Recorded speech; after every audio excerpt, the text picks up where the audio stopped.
Masakit lang ako magsalita, pero hindi ako peke.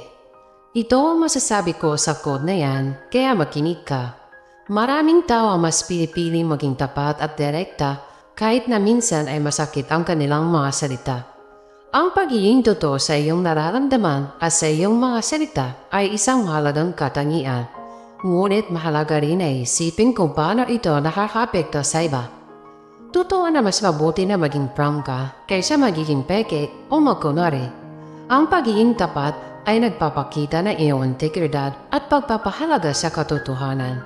Pero mahalaga rin na magiging maingat tayo sa ating paraan ng pagsasalita.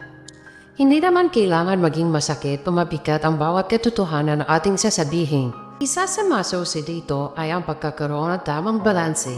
Maaaring maging tapat tayo sa ating mga salita.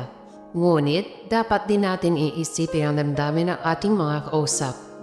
Minsan, ang paraan ng ating pagpapahayag ay kasing halaga ng ating sinasabi. Ang pagiging sensitibo sa damdamin ng iba ay hindi nangangahulugan na ikaw ay nagiging peke, kundi ito ay nagpapakita ng respeto at pag-unawa.